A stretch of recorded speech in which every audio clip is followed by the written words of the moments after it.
Apologies for the delay. There was a slight technical issue, and as a result, the session had to be delayed by 1 hour. But nevertheless, let's take a look at today's The Hindu newspaper by first looking at the topics that we are going to discuss.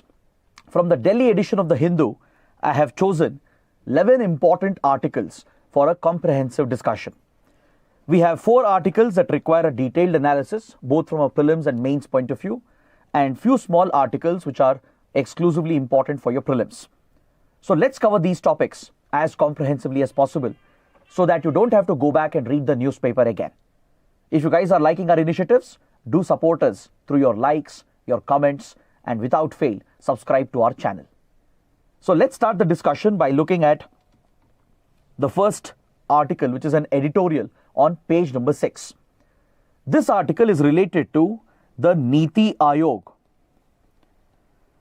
and some of the issues associated with the functioning and the structure of NITI Aayog. So the topic can be relevant for polity and as well as for economy. So first, let's understand the context. Why is the topic in news? Why is it important? Recently, the Governing Council of NITI Aayog met under the chairmanship of Prime Minister Narendra Modi. You might have read about this in newspapers as well. And during the Governing Council meeting, it was noticed that several chief ministers who were supposed to participate, they boycotted the meeting. Almost 10 chief ministers in total, including the administrators of union territories. Some of them, they did not participate, and 7 of them in particular, they boycotted the Governing Council meeting. So this highlights that at NITI Aayog, with regard to the functioning of NITI Aayog, there are few structural problems. There was a specific reason why some of the chief ministers boycotted the Governing Council meeting with the Prime Minister. So to understand this, first we should understand what is NITI Aayog, what does it do? We should look at its composition. We should look at its role and mandate. And then we will evaluate the issues between the center and the states and how NITI Aayog could be responsible for some of the federal issues which has come up between the center and the states. So if you look at the establishment of NITI Aayog, it was set up by the Modi government in 2015. It replaced the erstwhile Planning Commission. I'm sure all of you would have heard about India's planned model of development since the post-independence years. India followed the Soviet model of 5-year plans, which led to planned model of development in India, which was led by this extra constitutional body called the Planning Commission. The government of India had established Planning Commission back in 1950 through a government resolution. So it had no legal backing, it had no constitutional backing, and Planning Commission would devise these 5-year plans and would identify the priority areas and sectors for development. Not just that, Planning Commission would also decide the allocation of grants to the states, thus playing a role in the devolution of funds and in the distribution of fiscal resources, which made Planning Commission a very important body. But there was always a criticism that Planning Commission was playing a major role when it came to fiscal federalism. And despite Planning Commission having no legal backing or constitutional status, it was playing a pivotal role in allocation of fiscal resources and distribution of resources to the states. So this had often led to criticism against Planning Commission, that the body has often been used for political reasons, that the ruling party at the center would often use the Planning Commission to provide discretionary grants and higher allocation to certain states. So this criticism eventually led the Modi government to shut down the Planning Commission in 2014 and replace it with a new think tank called the NITI Aayog in 2015. So essentially the NITI Aayog functions like a think tank to the government of India, conducting research and studies into various fields of governance and administration. It has also come out with various indices and reports and studies to gauge and measure the performance of states across various socio-economic domains. So NITI Aayog today does not play a role in devolution of funds. It does not play a role in deciding the grants to be allocated to the states. That financial role of Planning Commission which existed prior, this has been taken away for the NITI Aayog, and it only functions purely as a think tank, as an advisory body that advises the center and the states. If you look at the composition, it is chaired by the Prime Minister. There is a vice chairperson appointed by the PM who handles the day-to-day functioning of NITI Aayog, and there is a governing council which forms the highest decision-making body that brings all the chief ministers and lieutenant governors together with the Prime Minister. Previously, we had the National Development Council. So that role is now performed by the Governing Council of NITI Aayog. There are regional councils as well to look at specific regional issues comprising of the CMs of that particular region along with the Prime Minister and the Home Minister. There is membership for experts and top officials. Specialists and experts from outside of the government can also be brought into the NITI Aayog to bring in their domain knowledge. And also, top officials, including top secretaries from various services, be it Indian Administrative Service, the Revenue Service, etc. Those who have considerable experience in handling key areas of administration can also be appointed. And even cabinet ministers, 4 Council of Ministers will be appointed by the Prime Minister as ex officio members of the NITI Aayog. So this forms the composition of NITI Aayog, and as a think tank, it plays a critical role in planning and in assisting the governments because she wasn't given a chance to raise her concerns regarding the functioning and role of NITI Aayog. So this clearly highlights the dysfunctional nature of the governing council. So there is a clear divide which has come up between the center and states, especially the opposition ruled states, when it comes to the role and function of NITI Aayog. Now the concern of the opposition ruled states is that their demands are not being considered by the center when it comes to fiscal allocation, when it comes to allocation of financial resources through the budget, when it comes to devolution of funds. There are certain concerns and demands that states have raised, especially opposition ruled states, which apparently have not been addressed. See, previously, the states could always engage with the Planning Commission. Since Planning Commission was handling the distribution and allocation of grants, even though it was alleged to have been misused on political grounds, the states at least had a representation. They could at least engage with Planning Commission. The Planning Commission would talk to them. It would see the states as a stakeholder, and they could raise their concerns and demands and ensure some of the demands would be met. But now with NITI Aayog, there is a concern. Since NITI Aayog has no control over the financial aspect, it doesn't play any role in allocation of financial resources, and the Finance Ministry has entirely taken over this role. The states are worried that the center favors only those states which are ruled by the same party or by its coalition partners. This is the allegation, the criticism. See, when NITI Aayog was established by the Modi government said that the primary objective of NITI Aayog would be to promote cooperative federalism, to promote stronger federal relations between center and states and also amongst the states. Because previously there was a criticism against Planning Commission. Planning Commission would follow a top-down approach. It would primarily give orders and diktats which the states had to follow. It would lay down conditions under the planned model of development. Only if the states met the conditions would they receive grants and allocations from the Planning Commission. So this top-down approach was often criticized by experts and economists as well. So with NITI Aayog, this approach was entirely changed. The Modi government said that NITI Aayog would bring in a bottoms-up approach. It will focus on the grassroots. It will give a voice to the grassroots and the states, and it would essentially bring in a bottom-up approach to planning and development that will instill the spirit of cooperative federalism. This was the stated intent. But however, critics are pointing out that NITI Aayog has instead promoted competitive federalism.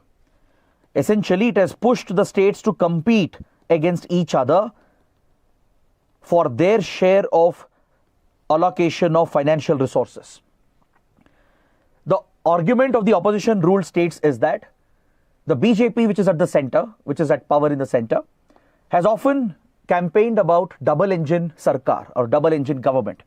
Meaning, if people elect the same party, both at the center and state, that state will receive more benefits, it will witness better development. So in many ways, this has been interpreted by the opposition and the critics as a way of misleading the voters and using the financial control for electoral gains. So if you look at states ruled by the same party, they often get higher allocation. That is the argument being made by opposition ruled states. And now if you look at the current budget, the new budget which was presented a few days ago, there is a substantial allocation made by the finance ministry, substantial allocation of financial resources to Bihar and Andhra Pradesh.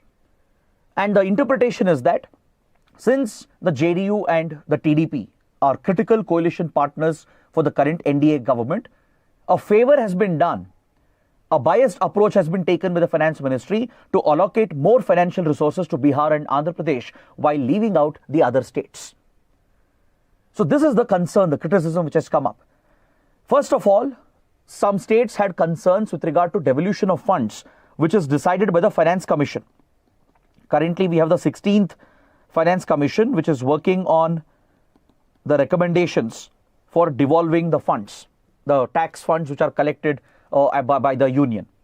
But when it comes to the recommendations of previous Finance Commission, there has been a concern that more populous states are receiving a higher share, whereas states which are actually contributing to the GDP, contributing to tax revenue, and who have worked on population control, they are being disincentivized. They are not getting higher allocation. And this has led to a competitive spirit between the states. States like Karnataka, for example, they have pointed out how more populous states like UP, which haven't done enough with regard to development, receive a higher share as a result of the formula which is used with the Finance Commission, whereas the more progressive and more developed states like Karnataka, Tamil Nadu receive a lesser share of the devolution of funds. So this has already affected the spirit of cooperative federalism. Along with that, the lack of role of NITI Aayog in deciding the allocation of grants and the almost unilateral control of finance ministry on the allocation of financial resources has led to competitive federalism. It has triggered a competition between the states instead of promoting the spirit of cooperative federalism. So it's on this basis that the editorial is arguing for a structural and functional reform of NITI Aayog. The editorial is calling for a structural and functional reform of NITI Aayog so that the NITI Aayog can be a platform where the center and state can come together to discuss each other's issues and concerns and ensure that all states receive a fair and equitable treatment. This is what the editorial is pointing out.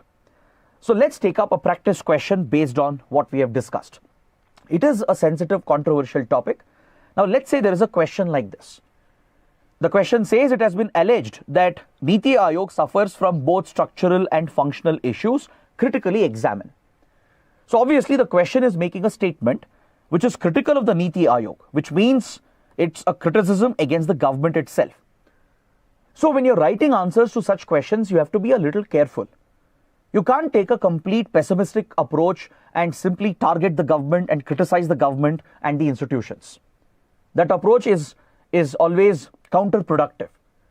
Because as aspiring bureaucrats, you need to contribute to the system.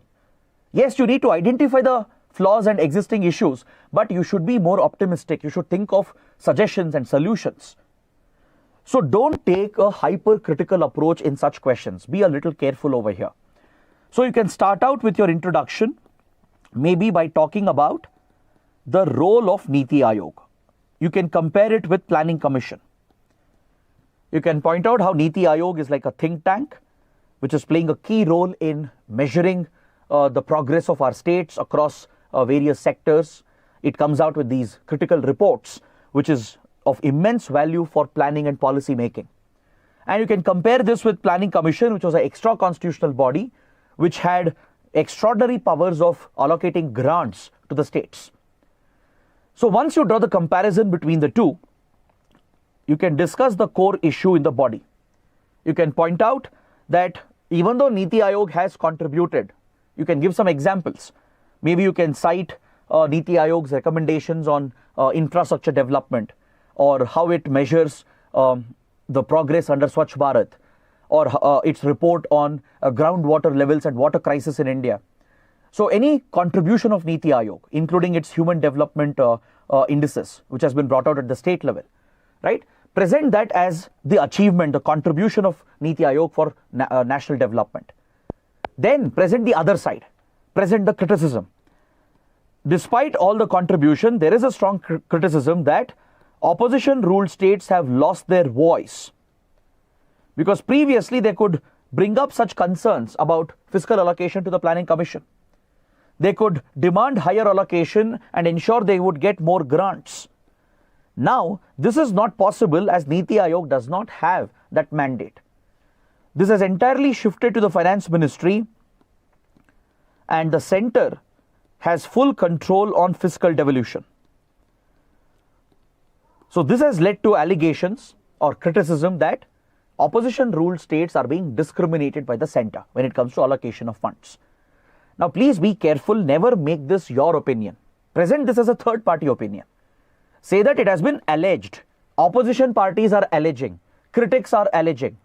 So in that case, it's not your view, it's not your opinion, but you're mindful enough of the criticism. You're open to this view and you're appreciating both sides of the argument, which makes your answer more balanced and politically neutral. So ensure that you mention that this is a criticism of the opposition parties and the critics.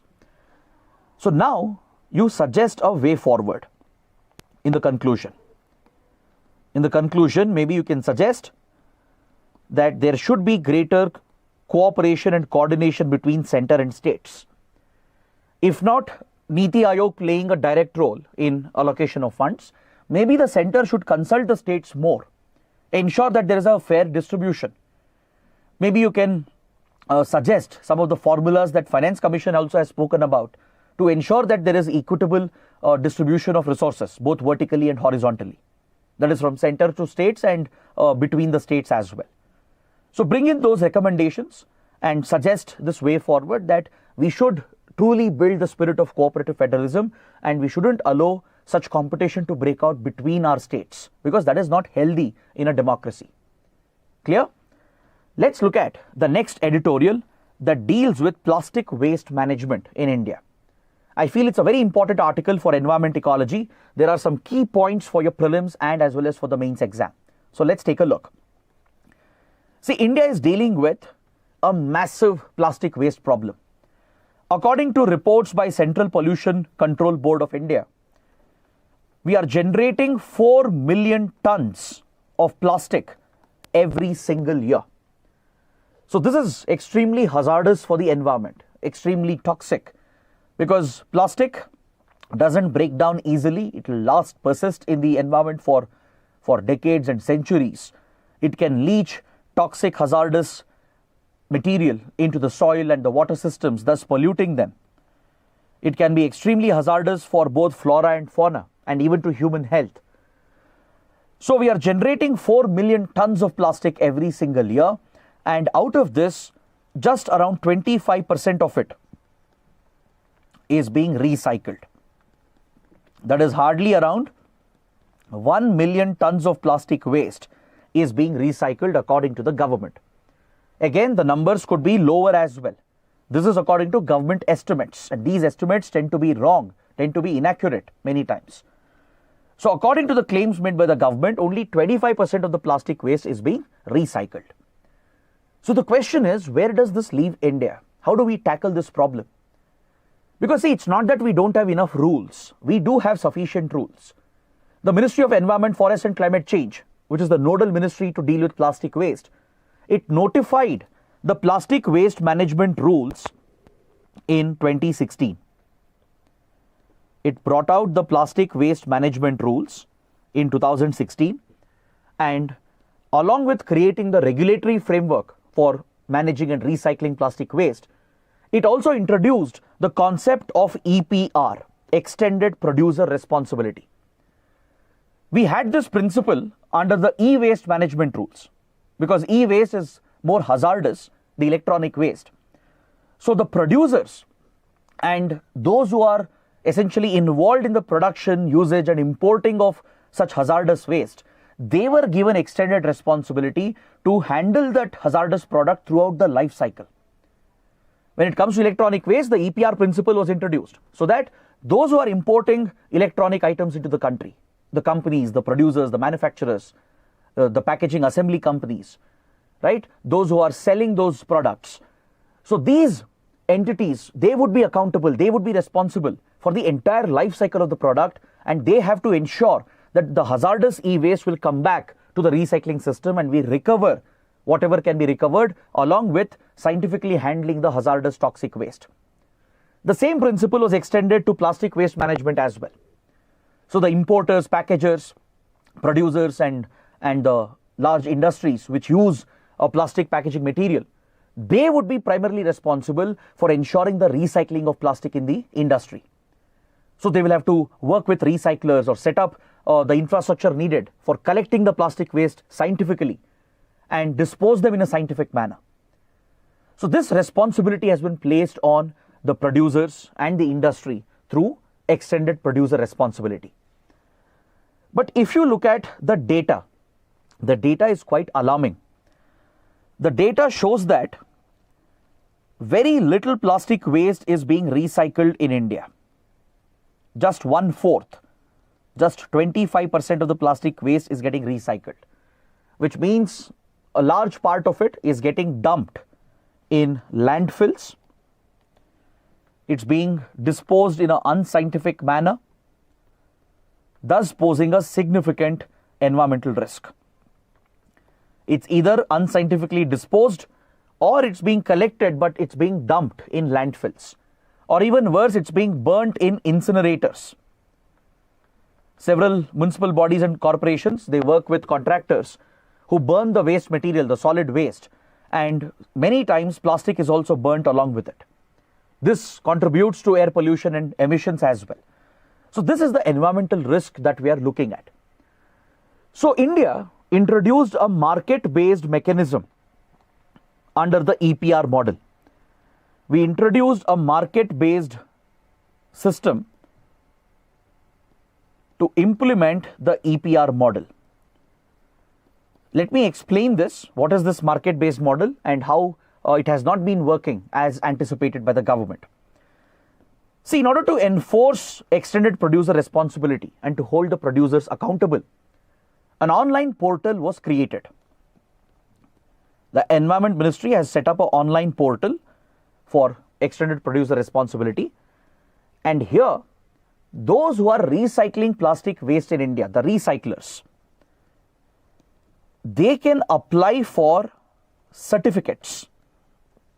After they recycle certain amount of plastic waste, they have to upload the proof, upload the documents showing that this much quantity of plastic waste has been recycled by this recycler.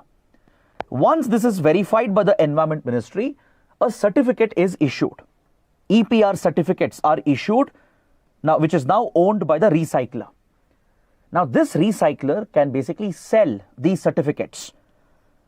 Who will buy those certificates? The polluting industries. Those industries which are using plastic, which are not able to recycle on their own. So since they have EPR on them, they have extended producer responsibility on them, they will meet this responsibility by paying the recyclers and purchasing those certificates, those EPR certificates. This is very similar to the carbon markets, the carbon trading mechanism, where one entity which reduces emissions will earn carbon credits and you can trade them on the carbon market, where the polluter who has breached the emission limit will purchase the carbon credits. So thus it incentivizes those who are reducing emissions and it penalizes those who are not focusing on reducing emissions. The same model has been tried here with regard to extended producer responsibility. The recycler gets an incentive because they can sell the certificate in the market, and that is a financial incentive for them to focus more on recycling, to increase the recycling capacity and infrastructure. The other industries, the producers, importers, right, if they're not able to meet their EPR responsibilities, they can simply buy those certificates, thus making it a penalty on them. Is that clear? So this seems to be a fair, market-based, transparent mechanism to ensure that plastic waste recycling goes up and those responsible will be held accountable. But however, there is a problem. There is a major problem. The problem is that, one, this portal has a number of flaws.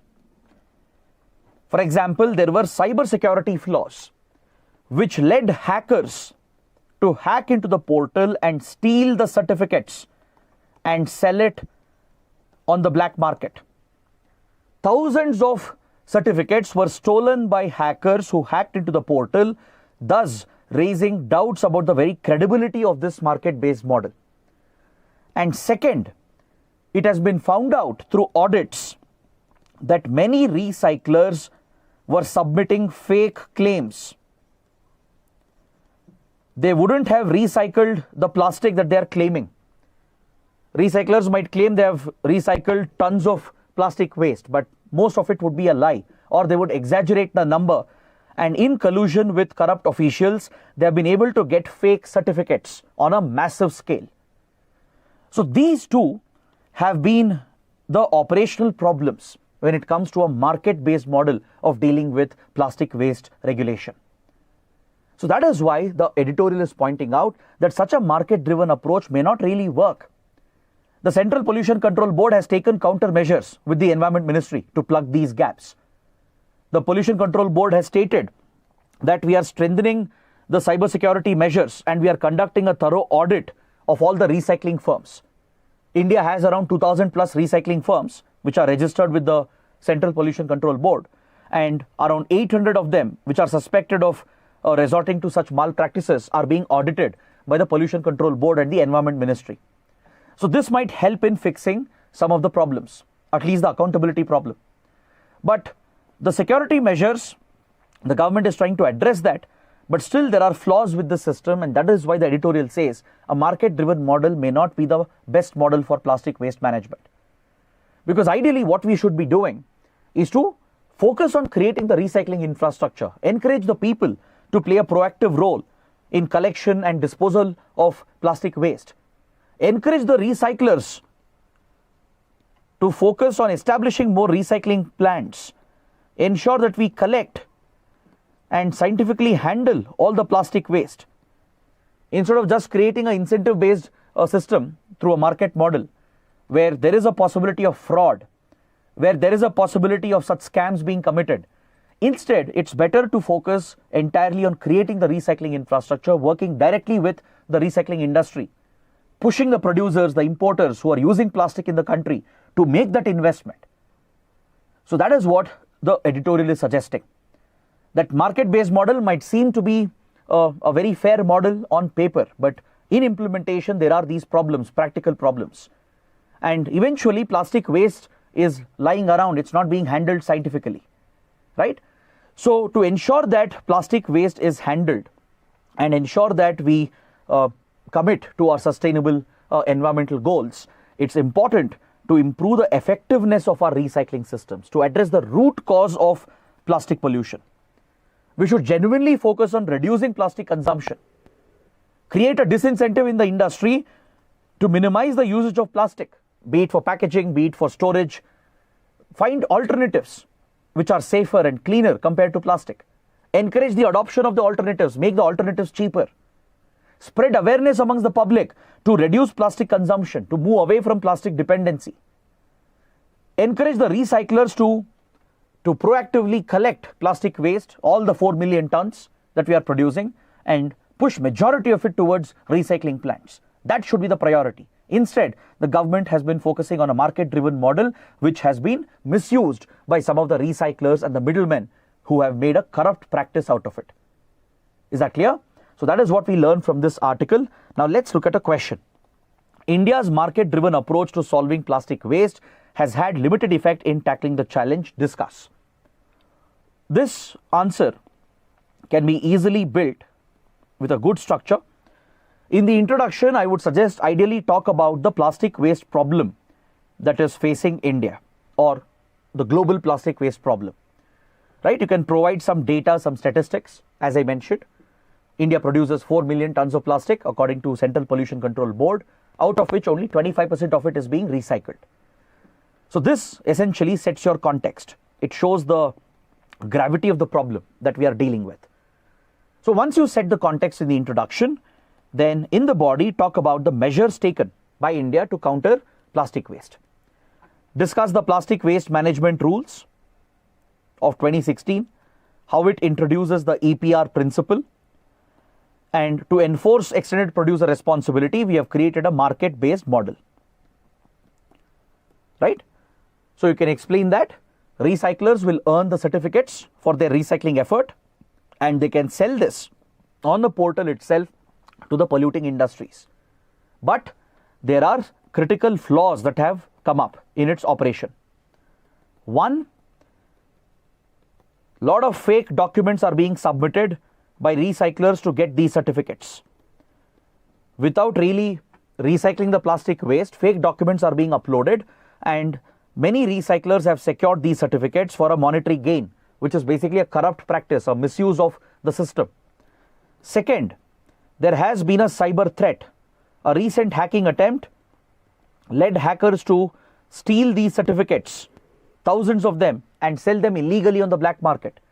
So this has compromised the market model, and eventually it has not led to a reduction in the unscientific disposal of plastic waste. So conclude your answer by suggesting that we need other alternate measures. We need greater awareness. We need a strict control on the usage of plastic in the industry. Create a disincentive for the industry, for producers, importers, packagers, and manufacturers to not use plastics. Create alternatives. Make them cheaper and accessible so that we can move away from plastics. Encourage recyclers and industries to invest in recycling infrastructure. Scale up the recycling infrastructure. So here, the local bodies will play a big role.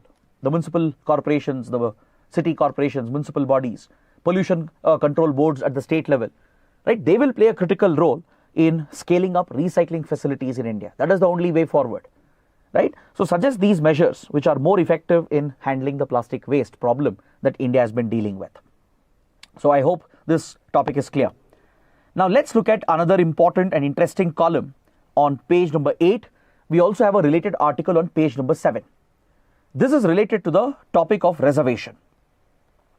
I'm sure all of you are aware how recently a major scandal, a controversy has broken out with our own UPSC civil services exam with regard to the misuse of the quota system, the reservation system. I'm referring to Pooja Ketkar, the tainted IAS officer who has been accused of manipulating documents, manipulating the system itself to claim the benefits of reservation under the civil services exam. According to the media reports, Pooja Ketkar has forged non-creamy layer documents to claim OBC reservation even though she wasn't eligible for it, thus misleading the UPSC about her eligibility criteria, and has also claimed disability reservation, which is meant only for PWD, persons with disabilities. So this is a criminal offence. Accordingly, UPSC has initiated action against Pooja Ketkar. FIR has been filed. As of now, she remains on suspension. She has been recalled from her posting as well, right? So this has been the scandal, the major controversy which has affected the very credibility of UPSC itself, raising questions on the very integrity of the civil services exam.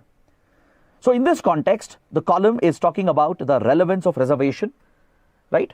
And what are the measures which are in place to prevent its misuse, and should there be a review of reservation itself?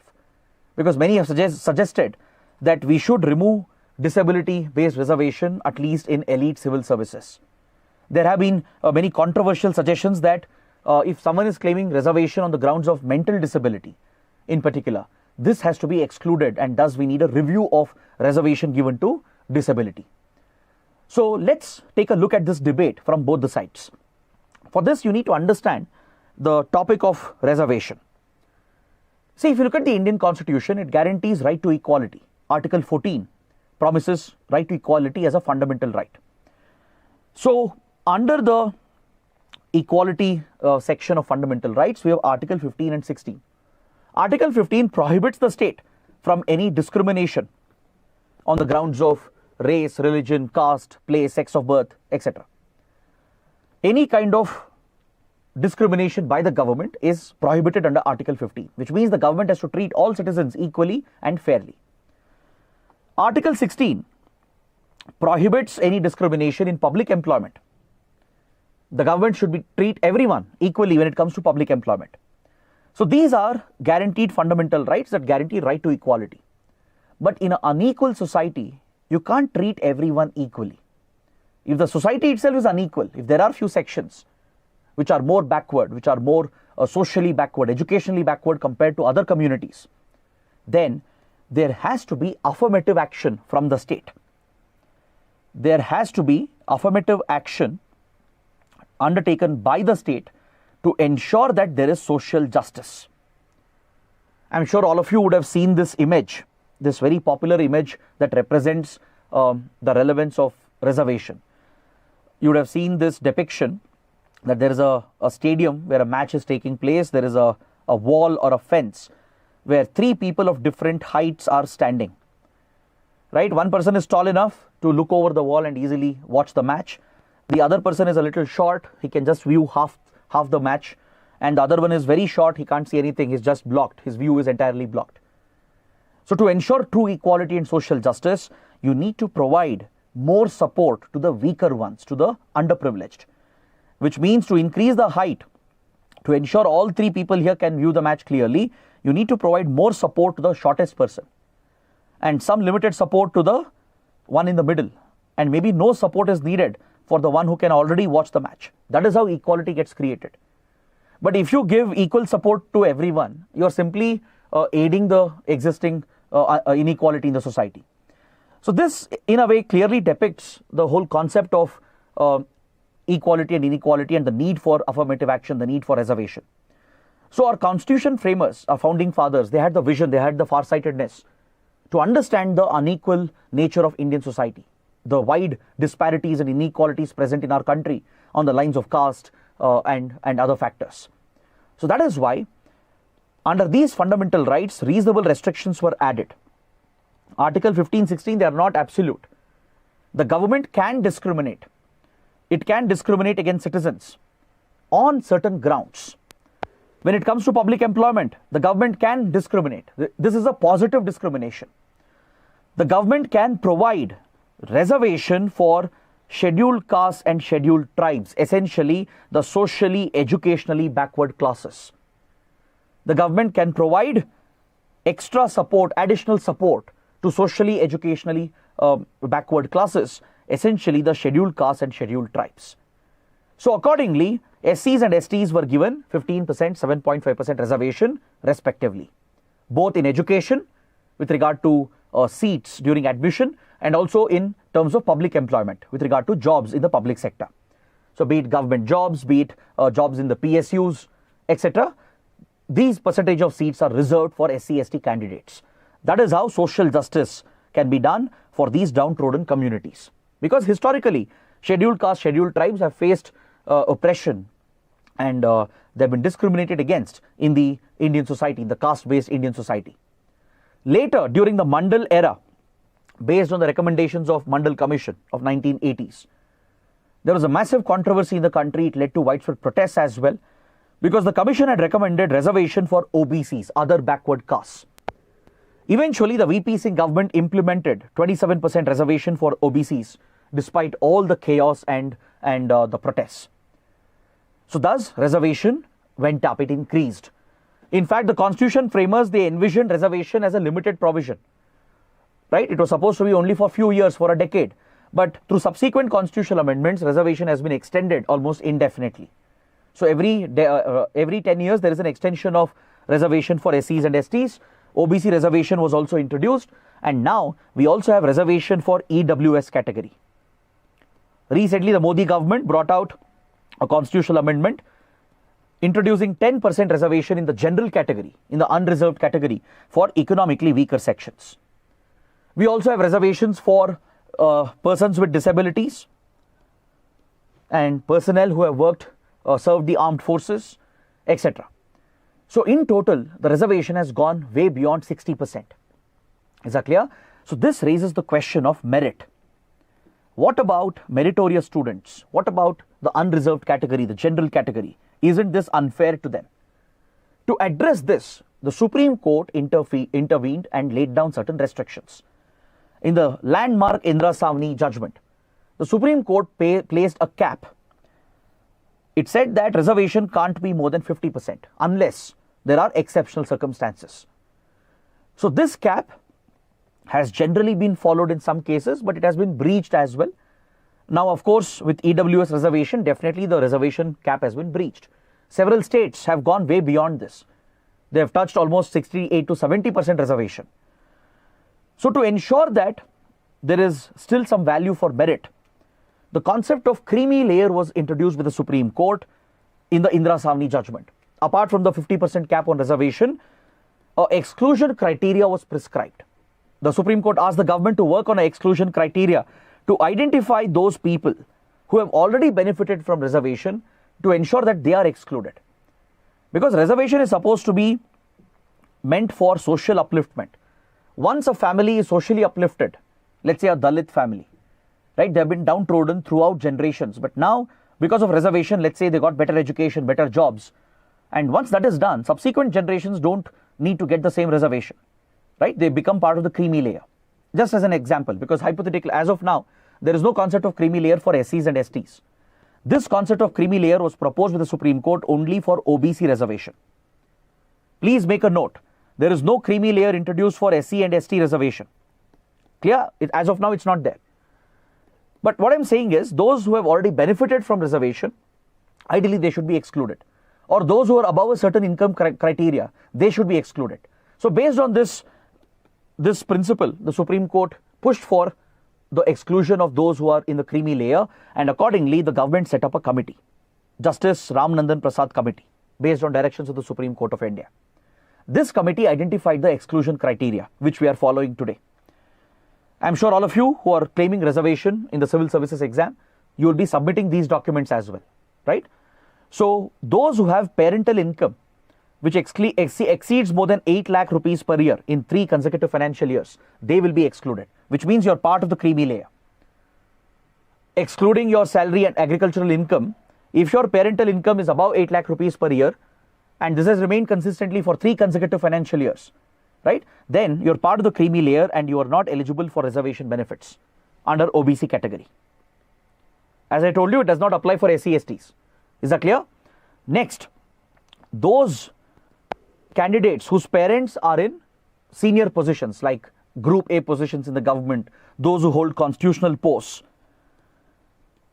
Is that clear? So they have already got social upliftment by virtue of holding these influential, powerful positions.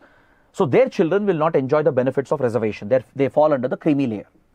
Understood? So even though these checks and balances have been introduced, many applicants have found many ways and means to bypass the system, to dupe the system. Because there are inadequacies in this entire process. There are loopholes, there are shortcomings. Not just with UPSC, even in public employment. Let's say if you look at PSU recruitment, there have been such instances where candidates from OBC, they have managed to secure the non-creamy layer certificate, even though they actually belong to creamy layer. There have been applicants who are children of Group A officers who have managed to secure the non-creamy layer documents. There have been families with income much more than 8 lakh rupees, especially families in business, right? They have underreported the income, and through such fraudulent methods, they have secured these non-creamy layer certificates or now even EWS certificates to dupe the system. Understood? The same happens with disability reservation. In India, the disability criteria is not very clearly defined. It's very outdated. It's not in line with the UN convention that deals with right of persons with disabilities. We have a law, the Right of Persons with Disabilities Act, but the criteria prescribed, right, and the whole medical examination process, it has several loopholes which can be exploited by certain aspirants. So with the help of medical practitioners, they can dupe the system by over-reporting the disability and by claiming the advantage of physical disability as well. Many such cases have come up in other exams, in other recruitment processes, and for the first time it has hit UPSC civil services exam as well. So now what can be the way forward? What can we do? What can we do to arrest this trend? How can we ensure reservation is more fair and more just? Or should we remove the reservation system entirely? Should there be a thorough review of the entire process, right? See, there are some who have called for removal of reservation itself, especially the disability reservation. But let me tell you why that is not the right approach. Just because there are few bad fishes doesn't mean the policy of affirmative action itself is bad.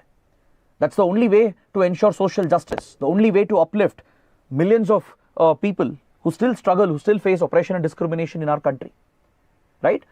So there are many who face unequal opportunities. The only way to uplift them is to provide reservation. So what should be done is to ensure that the existing flaws are rectified. Now, for example, there has been a debate going on regarding the subcategorization of communities for targeted reservation. We have set up a committee as well for this purpose, the Rohini Commission, because within the OBC category, there are few backward castes which have always cornered the benefits of reservation, but there are few communities which have never received the benefits of reservation. Studies have shown that at least 1,000 different OBC communities on the central list have not benefited from OBC reservation. Only few dominant castes, only they have cornered the benefits, leading to subcategorization within the OBC community. So why not provide targeted reservation only for the backward of the most backward OBCs? Why not introduce the concept of creamy layer for SC/STs as well? Why not bring subcategorization within SC/STs as well? Even within SC/STs you find this. There are few Dalit communities which have largely got the benefits of reservation, but many others have never received the benefits. So to address this, there has to be subcategorization, because studies have clearly shown that when it comes to education and jobs, only few communities have benefited, be it OBCs, SCs or STs. There needs to be a further improvement in the criteria, the medical checks and examination with regard to disability-based reservation. UPSC has to adopt a more thorough process.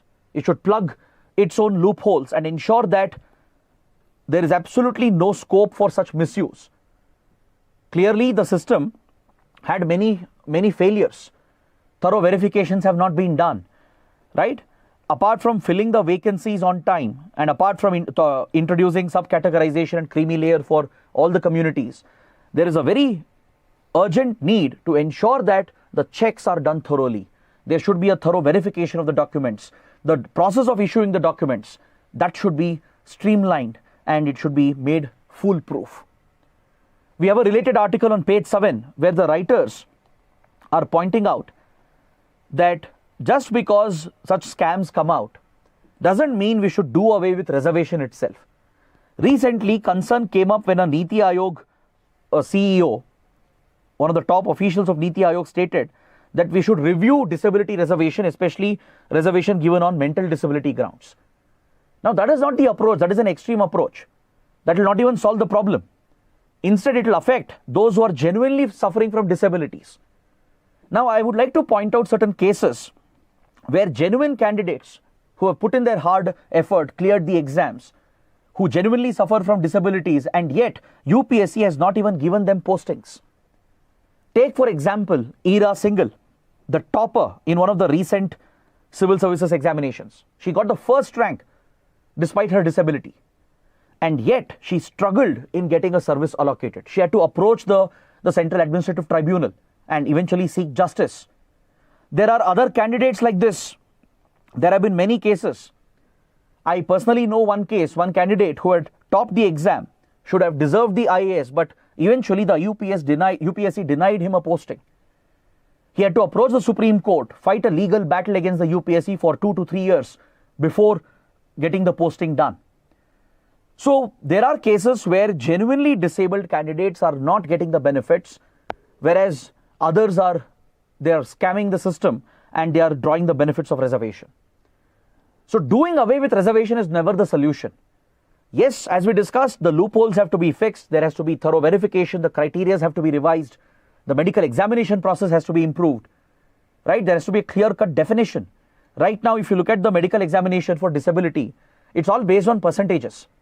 All right, for locomotor disability, for different kinds of disability, there is a percentage point based system. This is not the most ideal. Globally, other standards are followed, especially for locomotor disability. Proper tests are conducted to determine the level of handicap or the level of disability that is present, and accordingly certificates are issued by the health authorities. So such measures have to be undertaken, thorough verification has to be done instead of reviewing the reservation system. This is the only way for those with disabilities to have access, have opportunities in education and in public employment, right? So that is what we take away from this important article that was related to the topic of reservation. Now let's look at another important article on the supplement page. In the supplement page of the Hindu, there's an article related to deep sea mining, because there is some major discovery which has come up with regard to our deep oceans, which we were never aware of. This is a landmark scientific discovery, and this has implications for deep ocean mining or deep sea mining. So let's take a look at this. Recently, a scientific journal, Nature Geoscience, published a research paper which has been peer reviewed as well. It points to the presence of oxygen in the deep seas and oceans. It has even been called the dark oxygen. Please make a note. You might get a prelims question as well. What is dark oxygen? It refers to the significant presence of oxygen which has been detected recently in the deep seas and oceans. Now, why is this such a big breakthrough? Because see, in the deep seas, let's say 5,000, 6,000 meters below the sea level. So at that depth, sunlight will not penetrate. It's an area of complete darkness. So without sunlight, there is no photosynthesis. Our current scientific understanding was that photosynthesis is the only primary process that produces oxygen, apart from few other chemical processes. Those chemical processes, they happen on the land, on the surface, or maybe in the atmosphere. But we never knew of any other process in the sea, right, under the water, which could release oxygen, apart from photosynthesis. So since photosynthesis cannot occur in the deep sea because of the complete absence of sunlight, our understanding of the deep sea, deep ocean was entirely different. Be it the ecosystems present, the species, the life forms present here, obviously they are different, they are adapted to the zero light and almost no oxygen conditions.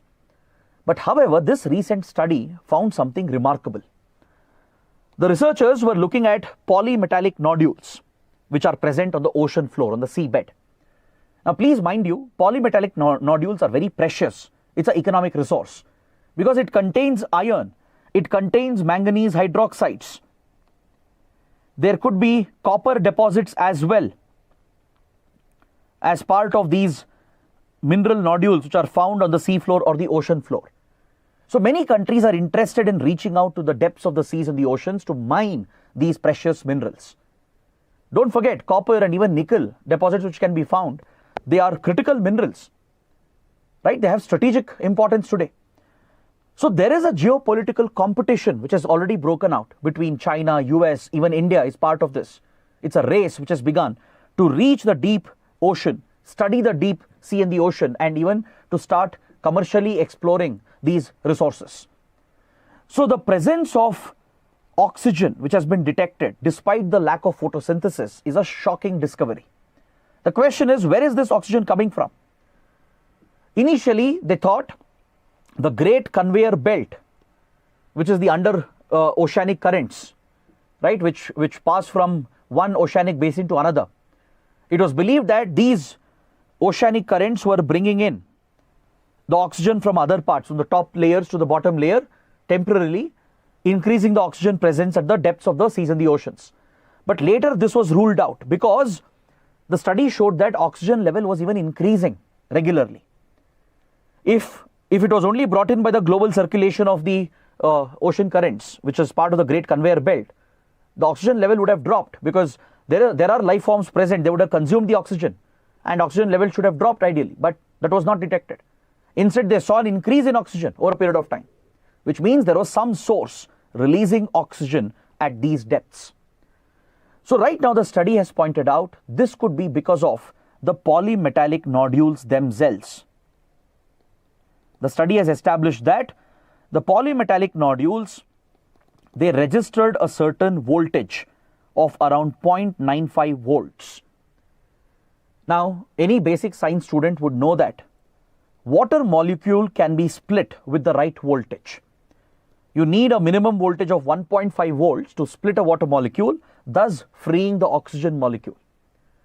So scientists are hoping that this is the reason why oxygen is being released at the depths of the seas and the oceans. Even though the current detected voltage is not enough, if there are multiple clusters of polymetallic nodules present nearby, it will act like a battery cell, stacks of batteries present nearby. The voltage will pile up, accumulate, and this electric charge could break the water molecule, releasing oxygen, which means there is another source for oxygen, which also means there are different ecosystems and species which we don't even understand, which we have not even uncovered. So this means deep ocean exploration will have a deep impact, a serious impact on the unknown ecosystems in the depths of our seas and oceans. Now that countries are racing to explore the deep seas, start mining as well, there were already environmental concerns about the impact on marine ecosystems. Now that we have detected oxygen release happening, and if it's a credible source of oxygen supply, it means that there are many other ecosystems and species which we have not discovered, which we don't understand as of now.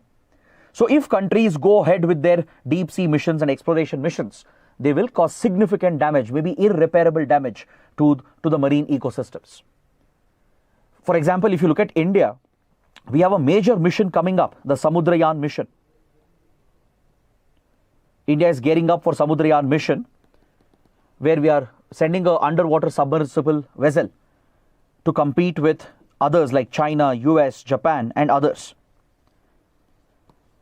Right? The National Institute of Polar and Oceanic Research is leading this initiative, and we are planning to send 3 experts on this mission.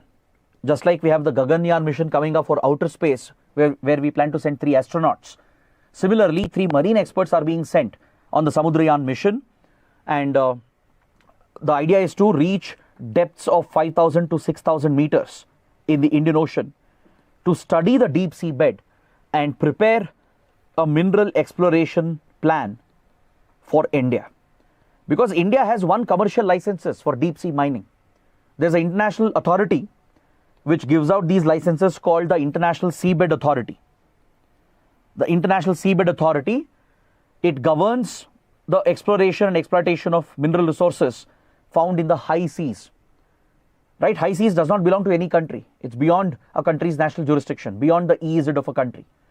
So the polymetallic nodules and copper and nickel clusters which are found on the seabed, they are allocated by International Seabed Authority for exploration and mining.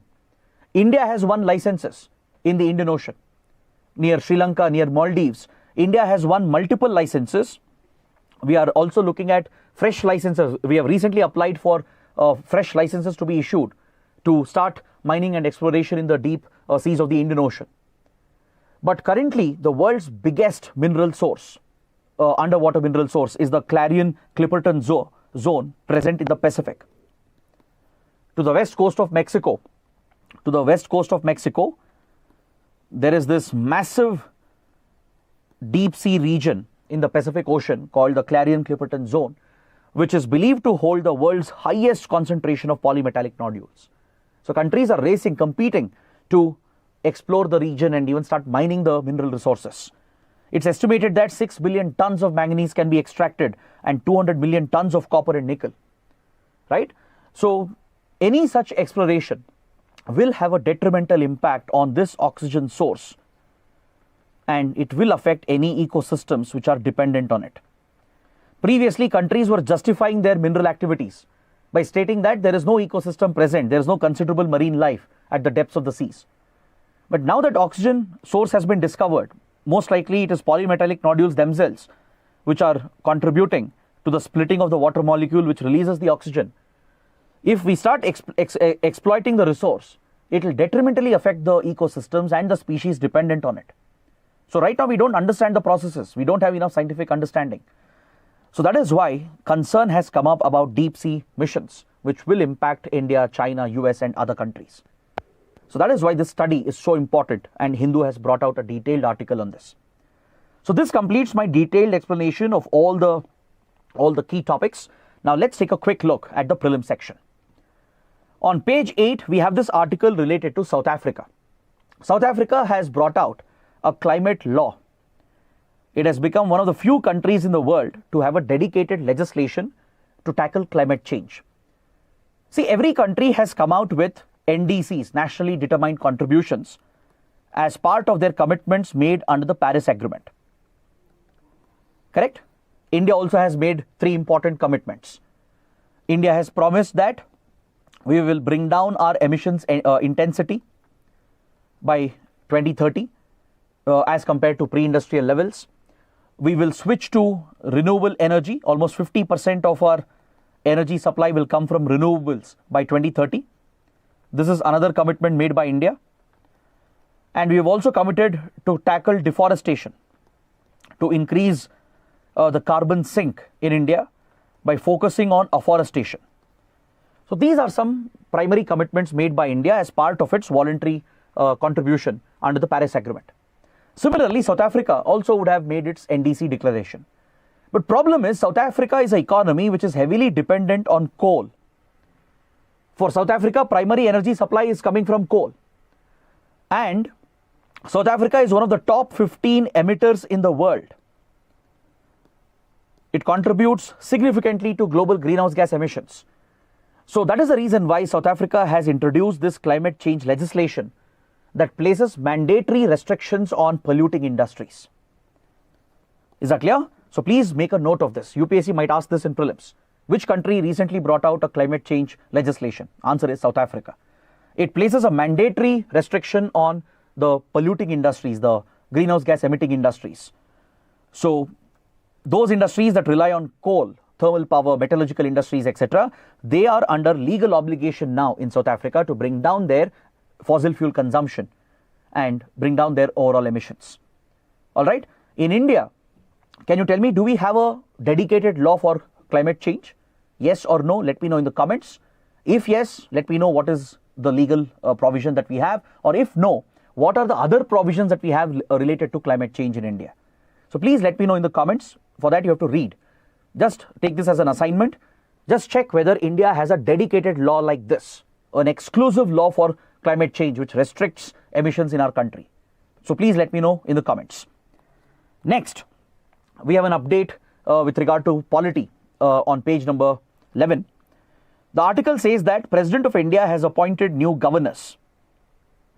There has been a reshuffle which has been carried out with regard to this gubernatorial office. The governor is the head of the state executive. The governor plays a critical role in the functioning of the state executive, right, and forms a key link between the center and the state. It's a constitutional office. So the President of India is the one who appoints the governors under his warrant and seal, under his hand and seal. But however, this is not a discretionary power of the President. Please remember this. Here the President is completely bound by the aid and advice of the Council of Ministers. The Union Council of Ministers, headed by the Prime Minister, will suggest the names of the governors to be appointed, and the President will simply carry out the formal task of appointing the governors through warrant under his hand and seal. So that is what you need to understand regarding appointment of governors in India, the process of appointment. Next, we have an article related to cybersecurity. CERT-In has issued a warning to users who depend on CrowdStrike cybersecurity tools. Recently, this cybersecurity firm was in the news, CrowdStrike. The whole world suffered a disruptive impact because of a faulty update from CrowdStrike. Microsoft operating systems crashed around the world. The dreaded blue screen flashed in many computers, Windows run computers around the world, and it crippled industries across the world, from airlines to hotels to various other sectors were severely affected, right? So the same platform, it has few security gaps which could be potentially exploited by hackers for a phishing attack. Phishing is it's a tactic used by cyber criminals to dupe or deceive the target. For example, they will use very believable methods, or they'll try to win your trust through these fraudulent messages or mails, and they'll try to convince you that it's a genuine communication when it's not. The idea is to trick or deceive the victim and thus force them to commit an action which will make them the target of a cyber attack. For example, you might receive a fraudulent mail, right? And the mail is very well designed. It looks as if it's a genuine communication, maybe from your bank, maybe from your college, or maybe from your place of work.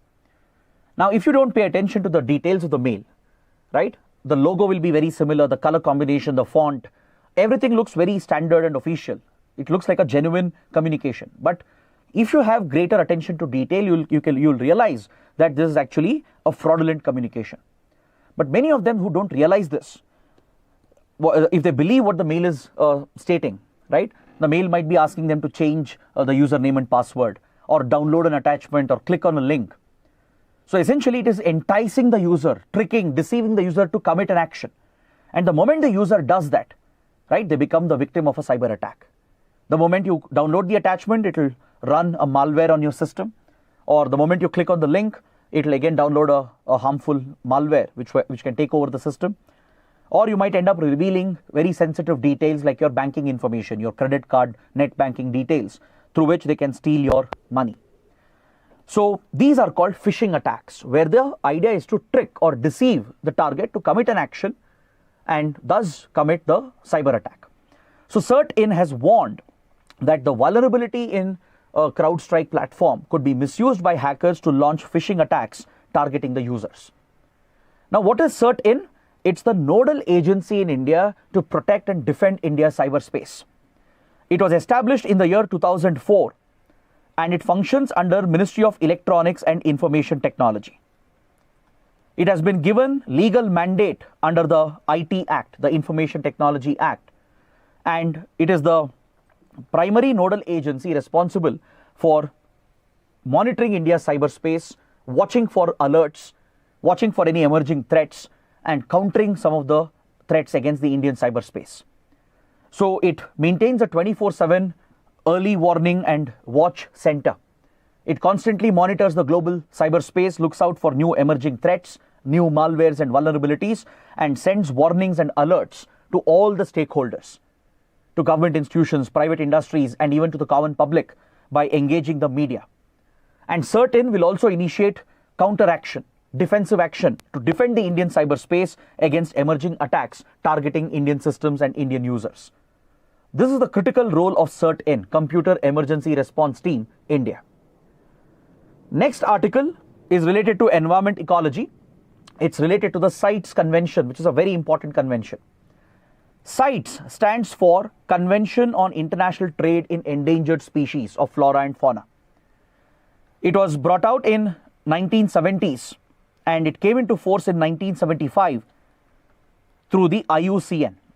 Through the IUCN initiative, it was brought out, and its primary focus is to restrict international trade of endangered, threatened species.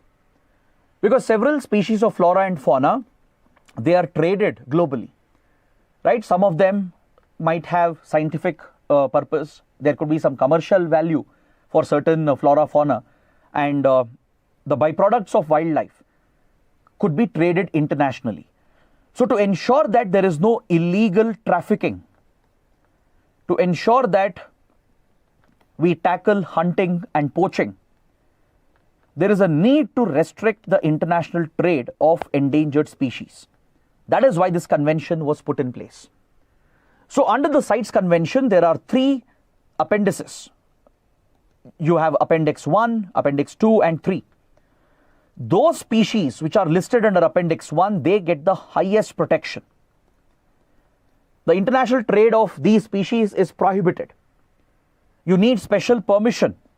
special approvals and a process to be followed in order to trade the specimen which is listed under Appendix 1. So the most threatened species, the endangered flora fauna species, are listed under Appendix 1, which prohibits their international trade, making it an illegal activity and a criminal offense. Under Appendix 2, those species are listed which are not endangered, but they do face a threat. So here the trade of these species is allowed, but with regulation. It is regulated. The species listed under Appendix 2, they don't face an existential threat. They're not at the risk of going extinct. But still, to ensure that there is no illegal trafficking, hunting or poaching, the trade of these flora and fauna is tightly restricted and regulated through the CITES Convention. Then you have Appendix 3, where country-specific restrictions can be brought in. Maybe in few countries, a particular species is more endangered, so only the trade from that country, the export and import of that species from that country can be regulated if it is listed under Appendix 3. That is how CITES provides a global framework for protecting endangered species from illegal trafficking. So India has achieved a big success with regard to the restrictions on agarwood. I don't know if you have heard about agarwood, but it's a very widely popularly cultivated species of wood in the country, especially in northeast India, in Assam, Nagaland, Tripura and Manipur. In these 4 northeastern states, it's widely cultivated as well, apart from it growing in the wild. Now, agarwood is known for its aromatic properties. So this gives agarwood a lot of commercial value, especially in Middle Eastern countries and in many other parts of the world. In the cosmetic industry, in the perfume industry, there is a lot of value for agarwood, and India is one of the leading producers and exporters of agarwood. But since it was restricted for trade under Appendix 2, and previously there was no export quota for India, CITES had not allowed any export quota, and the trade of agarwood had been restricted, thus bringing a ban on exports in India. So this encouraged the illegal trade of agarwood. That's what happens whenever you ban something. You just push it underground and smuggling and trafficking will take over. So now India came out with scientific evidence to prove that agarwood doesn't face that kind of risk for it to be restricted for international trade. The Botanical Survey of India, along with other scientific institutions, they studied the distribution of agarwood, and they recommended that the cultivated plants can be harvested and traded, but wild variety of agarwood should not be traded. We clearly established the difference between the wild species of agarwood and the cultivated species of agarwood. Based on this evidence given by India, CITES has admitted this demand of India, and it has introduced an export quota for India, which means now India can allow the export of agarwood within the prescribed limit if it is coming from commercial sources, from farmland and cultivated land and plantations where farmers are growing agarwood. It can be exported and we can tap the lucrative market, thus bringing economic benefits as well to the farmers in northeast India. So that is a very, very important development. Next, on page 14, we have an article related to Golan Heights. It's a very important topic.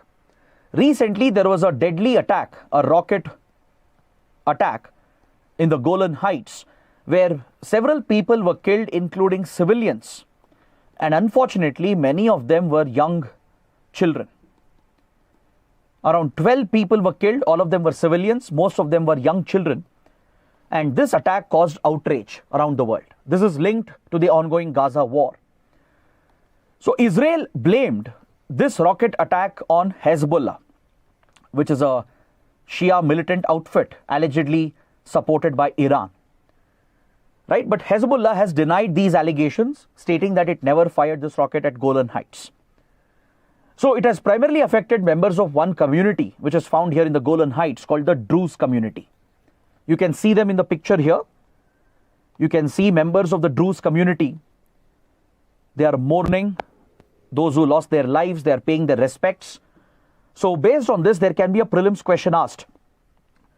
You can get a question on Golan Heights itself, or a question on the Druze community. Who are they? Where do they? Where are they found? Right? Or why are they in news? We have got such questions in the past. In one of the prelims exam, we had got a question on the Madhesis, the Rohingyas, and the Kurds, which were frequently in the news. So such ethnic groups and distinct communities around the world which are in the news can be important for your prelims. See, Golan Heights is located over here in the West Asia region, and legally and technically it is Syrian territory. It belongs to Syria. It used to be under Syrian control. But in 1967, during the 6-day war, the 6-day Arab-Israel war, Israel occupied Golan Heights from Syria and remains in illegal occupation of Golan Heights. It formally annexed the territory as well in 1980s. Since then, it has kept Golan Heights under its control. So it captured this from Syria and it has kept it under its illegal occupation. Now it is recognized as illegal occupied territory.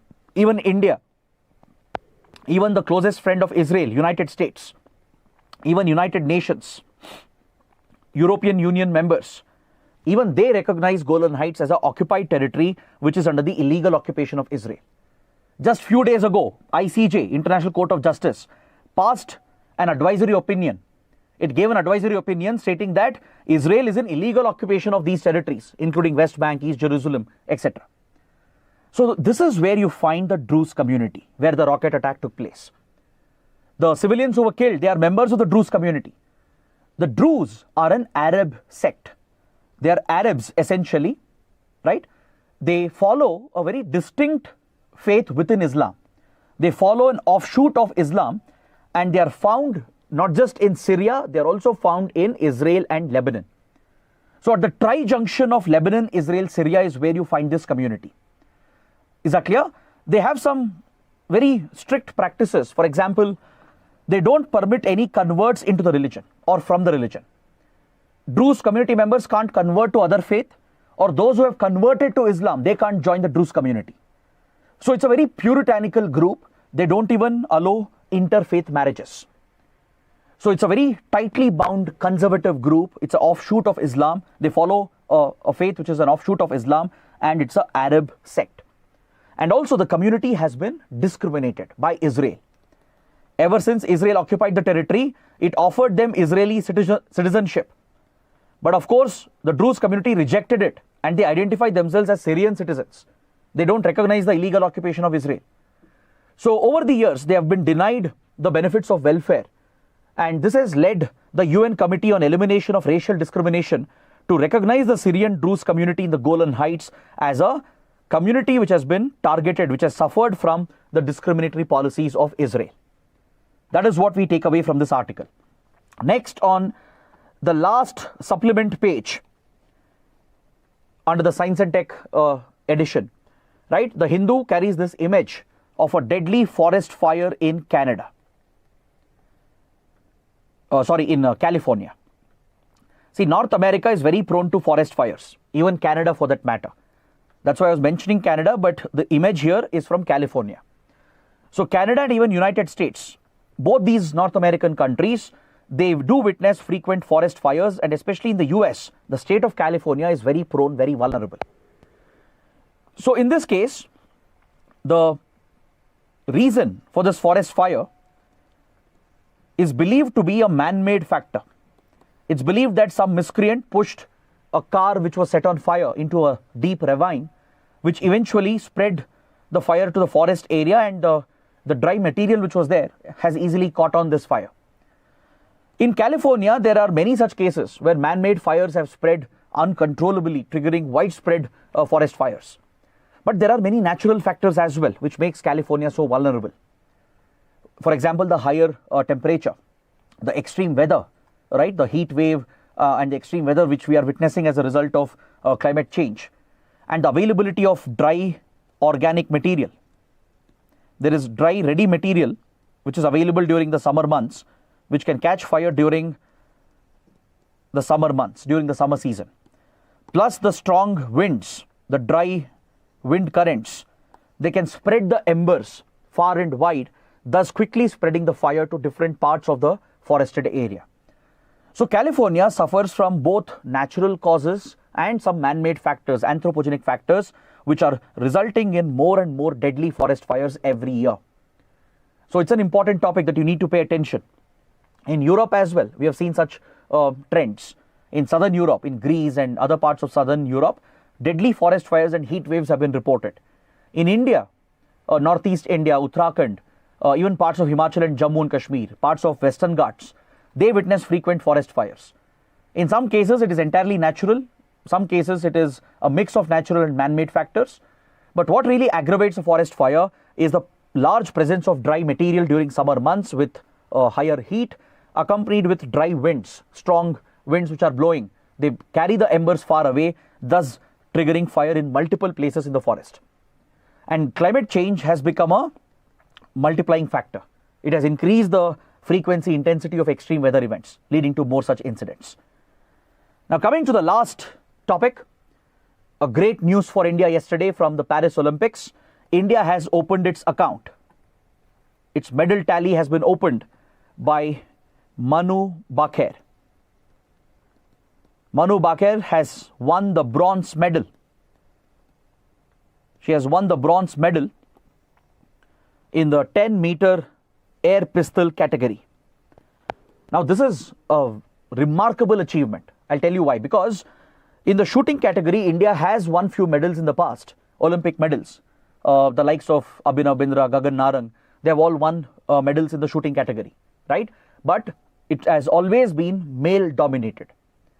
So Manu Bhaker becomes the first Indian woman to secure an Olympic medal in the shooting category. So under the 10-meter air pistol category, under the women's section, she has won the bronze medal.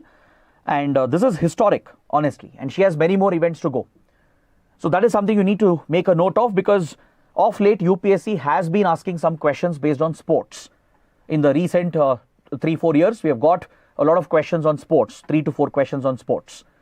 So just as a fact, make a note of this. I think that should be more than enough. So before I end the session, I urge you to join my Telegram channel. I'll be sharing some updates and notes. The link is provided in the description, or you can scan the QR code. So I hope you guys have liked the session, understood everything that we have discussed. That is it for today. Thanks for watching. We'll see you tomorrow. Take care. Have a good day.